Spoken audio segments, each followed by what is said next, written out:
Welcome to BitBoy Crypto. My name is Ben, and today we're roasting Gary Gensler.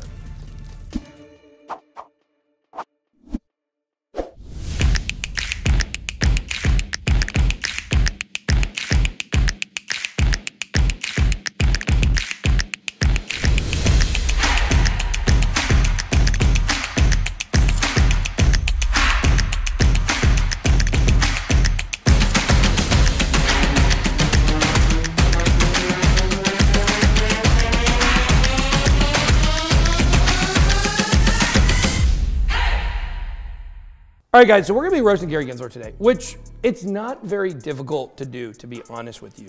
I don't know, my wife told me to roast a moose, it takes like 10 to 12 hours. To roast a deer, it's like 8 hours. To roast Gary Gensler, it's only gonna take us like 10 minutes. So let's get into it. This is John Kennedy. I followed your career. You've had quite a career in public service. You've made a lot of money on Wall Street. I respect that. Respect a banker who's made a lot of money on Wall Street, who's now a regulator. I honor that. But as to the people and the companies that you regulate as chairman of the SEC, do you consider yourself to be their daddy? No. This question is hilarious because it is the way that Gary Gensler comes off, that he's everybody's daddy. But we all know there's only one person out there in politics who he is called daddy by, and that's, of course, Pocahontas, Elizabeth Warren. No. Then why do you act like it? I try to take the oath of office seriously that the SEC is set up to Such a fraud. Promote investor protection and facilitate capital formation and that which is in the middle. Yeah, but why do you impose your personal preferences about cultural issues and social issues on companies and therefore their customers and their workers? Like climate change and the Did you see the way Gary Gensler was already? He was already like what? Like John Kennedy didn't come prepared with receipts. We always come with receipts, Gary. You left too many strewn around. I mean, I'm sure you have personal feelings about abortion.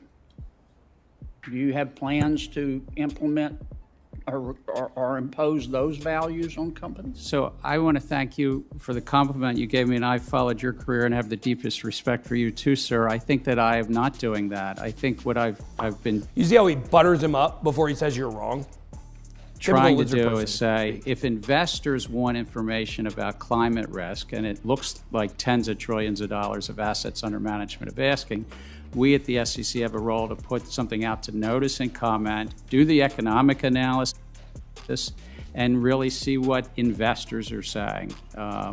It's really in that narrow set of chalk lines. Interesting, he says chalk lines, because everything he does is foul, not fair, of course.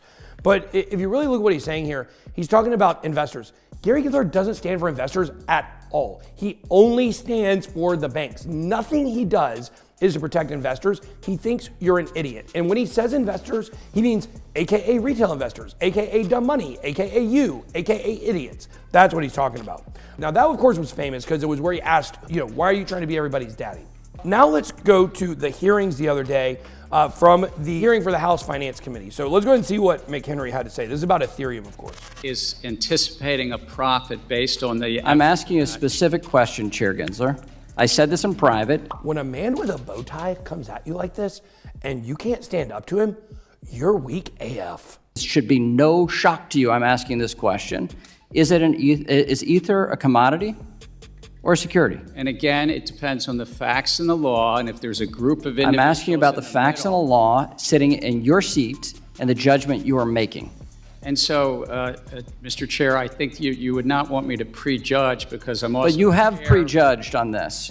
You've taken 50 enforcement actions. We're finding out as we go, as you file suit, as people get Wells notices on what is a security in your view, in your agency's view. I'm asking you a very simple question about the second largest digital asset. What is your view? And my view is if there's a group of individuals in the He can't answer the question. Look, guys, this is the first of many Gary Gensler videos we're gonna do. I'm sick of this guy. I'm about to squash this lizard with my boot, 100%. I want the guts spewing everywhere. You guys know that? You stepped on a lizard on accident, you see the guts. We probably won't see anything but sacrificial children's blood running out of Gary Gensler, of course. That's the way he stays young. But the point here is that he can't answer the most simple question. He says, there's so much clarity. Everybody knows what Ethereum is. The securities laws clearly laid it out, but he can't answer the question. And in a later video, we're gonna be taking a look at what he said at the MIT blockchain course, that he specifically said that Ethereum was too decentralized to be considered a security. He's already said it. Now he says there's clarity. It doesn't make any sense. Middle that the public is all right, so let me just ask a second question then. Do you think it serves the market for an object to be viewed by the commodities regulator as a commodity and the securities regulator to be viewed as a security? Do you think that provides safety and soundness for the product? Do you think it provides consumer protection? Do you think it serves the value of innovation? I think no should be a very simple answer for you here. Duh. I think that uncertainty is bad, is it not? And I think that Congress has said that there's one agency, the Securities and Exchange Commission, under this committee. And you won't answer my question, and you're the head of that agency. So give me a break. Come on. What a joke. He can't answer the most simple of all questions. It's so ridiculous that this is the guy that's in charge of this agency. And when he says, well, you know, who should be making the decisions? He says, obviously the agency. Why don't you just say me, Gary? Why don't you say it? Just say it. I'm answering it in the generic because you would not want me to speak about any one set of facts and circumstance. Wait. Okay. No, he's literally asking you about one set of facts and circumstances. He's literally asking you that. It's ridiculous.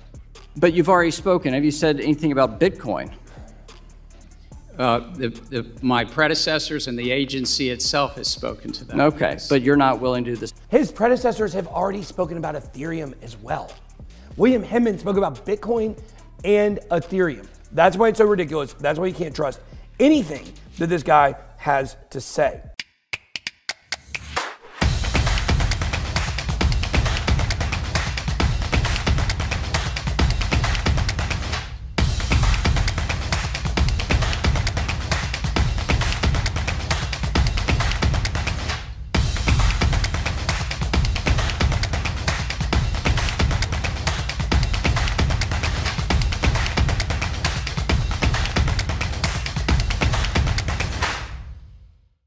All right, now let's check out what the majority whip has to say here. Tom Emmer to Gary Gensler. I think my public record shows two. You met it with FTX at least twice. And arguably, the second biggest crypto failure in history was Terra Luna. Who was the chairman of the SEC when Terra Luna collapsed, sir? We had brought... Answer the question! Sir, reclaiming my time, you were. Boom. There are 5 members Boom. on the commission. Do you believe your speeches and interviews are to serve as the official position of the SEC? I can only speak for myself when I'm speaking. Again, sir. That's what he freaking said, you bald-headed, cul-de-sac face looking idiot. In a statement on the SEC website, you are quoted saying, the Kraken staking as a service enforcement action should make clear to the marketplace that staking as a service providers must register. But again, you haven't provided any rules for how that can be done. I must remind you, your public statements are not regulations. It's not responsible to expect the American people to assume your statements are a substitute for rules.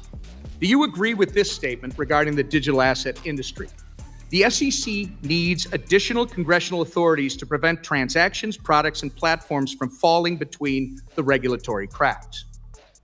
I think that it's a largely non-compliant field. And sir, again, it's weird because he says in the MIT course, 3/4 of all crypto are already considered by the SEC to not be securities. And now he says the majority are. Absolutely makes no sense. I asked you to comply with my questions, and I'm asking you if you agree with that quote. And I'm going to tell you, I'm quoting you from an August 3rd, 2021 article where you, and I believe you told Congressman Hill earlier that you need congressional authority to regulate stablecoins, and stablecoins happen to be a significant percentage of the crypto market. So the question is, Oh my gosh. When were you telling the truth? If you look like Gary Gensler, to Mr. Hill or to me? You've got to start answering these questions in a more transparent manner, sir. Does it concern you, by the way, that if he was transparent, he'd have to tell the truth, which this man is not capable of. your approach to the digital asset industry is actually driving this industry out of the United States? We're trying to drive it to compliance, and if they're not complying with the laws, then they shouldn't be offering their products. Reclaiming my time. Madam Chair, I would like to enter into the record this Wall Street Journal article from April 14th, 2023, detailing China's ploy to open its banking system to crypto firms in an effort to seize an opportunity created by our hostile regulatory environment, which, Mr. Chair, you're a big part of. Without objection. Chair Gensler, FTX was domiciled abroad and so is Binance, yet American consumers still had access to both. You can't really think that pushing this industry abroad is going to protect American consumers when it hasn't several times in the past on your watch. Boom. You say the crypto market is... He's incompetent. There's no question about it. He's either a crook or incompetent. There's nothing in the middle. With non-compliance. However, existing SEC rules make no sense for blockchain-based companies, and following them would actually kill these businesses. Your regulatory style lacks flexibility and nuance, and as a result, you've been an incompetent cop on the beat. Boom. There you go. That's all that needs to be said. Incompetent cop on the beat. All right, let's move on. Let's check out the very last one. This is Byron Donalds, and probably my favorite one, critiquing Gary Gensler as the CFO of Hillary Clinton's 2016 campaign. So this is Byron Donalds. This is my very favorite politician in Washington. I love this guy. He's phenomenal. He's out of Florida. Might be a great vice president pick for DeSantis or for Trump. He's already said he supports Trump. But let's see what he had to say to Gary Gensler about Gary Gensler usurping authority. He also had some great comments on his role as CFO for the Hillary Clinton campaign back in 2016. You can go check out those too. We might do those on another video. You said earlier in another line of questioning that the players in the digital asset space don't have a choice, that they have to comply with the rules. But once again, Congress has never given you a framework for regulating digital assets. Where are you pulling that one from?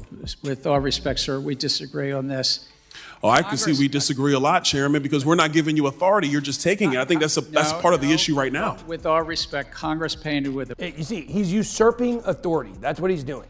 He's taking whatever he wants, claiming it for his. That's not the way the system works, and Byron Donalds calls him out for it.